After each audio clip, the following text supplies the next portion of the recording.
बहुत समय पहले एक समृद्ध और शक्तिशाली साम्राज्य पर राजा शहरयार का शासन था।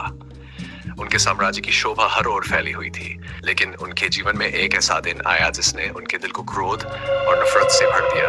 राजा ने अपनी रानी को धोखा देते हुए पकड़ा। यह विश्वासघात इतना गहरा कि उसने तुरंत अपनी रानी को मौत की सजा दे दी। इस घटना के बाद राजा ने यह ठान लिया वह किसी भी महिला पर कभी भरोसा नहीं करेगा। उसने अपने राज्य में एक भयानक आदेश जारी किया। वह एक नई लड़की से विवाह करता और अगली सुबह उसे मौत के घाट उतार देता। इस निर्दयी निर्णय से पूरा राज्य भयभीत हो गया। परिवार अपनी बेटियों को छिपाने लगे और हर घर में माताओं की चीखें गूंजने लगी। इसी साम्राज्य में प्रधानमंत्री की बेटी शेहरजादे रहती थी। वहां न केवल अपनी सुंदरता के लिए बल्कि अपनी बुद्धिमत्ता और जान के लिए भी प्रसिद्ध थी। उसने अपने पिता से कहा कि वह राजा से विवाह करना चाहती है। उसके पिता यह सुनकर डर गए। उन्होंने उसे चेतावनी दी कि ऐसा करना आत्महत्या जैसा होगा, लेकिन शेहरजादे ने आत्मविश्वास से कहा कि उसके पास राजा को बदलने का एक तरीका है। शेहरजादे और राजा का विवाह हुआ। उस रात जब दोनों शाही कक्ष में पहुंचे, राजा चुपचाप बैठा था। शेहरजादे ने राजा से अनुरोध किया कि वह उसे एक कहानी सुनाने की अनुमति दे।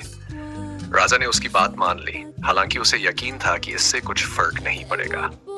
शेहरजादे ने एक अद्भुत कहानी सुनानी शुरू की। उसने एक ऐसे जादुई संसार की कल्पना की जो राजा को पूरी तरह मोहित कर गया। वह कहानी में खो गए, जैसे वह सब कुछ उनकी आंखों के सामने घट रहा हो। समय बीता गया और राजा पूरी तरह से उसकी बातों में खो गया। लेकिन तभी जब कहानी अपने सबसे रोमांचक मोड़ पर पहुंची, शेहरजादे रुक गई। राजा चौंक उठा और गुस्से में पूछा कि उसने कहानी क्यों रोकी। शेहरजादे ने सिर झुकाकर कहा कि रात बहुत हो चुकी है और अगर वह अनुमति दें तो वह अगली रात कहानी का बाकी हिस्सा सुनाएगी। राजा, जो अब कहानी के अंत को जानने के लिए व्याकुल था, उसने अगले दिन शेहरजादे की मौत टाल दी। वह जिज्ञासा से भरा हुआ था। पहली बार उसके दिल में क्रोध की जगह कुछ और आ गया था। उस रात राजा ने पहली बार शांति से सोने की कोशिश की। शेहरजादे की इस योजना ने एक नया अध्याय शुरू किया। हर रात वह एक नई कहानी सुनाती, लेकिन हमेशा उसे सबसे रोमांचक जगह पर रोक देती।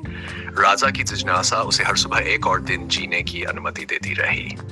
उसकी कहानियां न केवल मनोरंजन करती थी, बल्कि उनमें गहरे संदेश छिपे होते थे। धीरे धीरे शेहरजादे ने राजा के दिल को क्रोध और नफरत से निकालकर इंसानियत और करुणा से भर दिया। शेहरजादे की ये यात्रा राजा के दिल को बदलने की एक लंबी और साहसी योजना थी। उसने साबित किया कि बुद्धिमानी और धैर्य से किसी भी कठिनाई का सामना किया जा सकता है।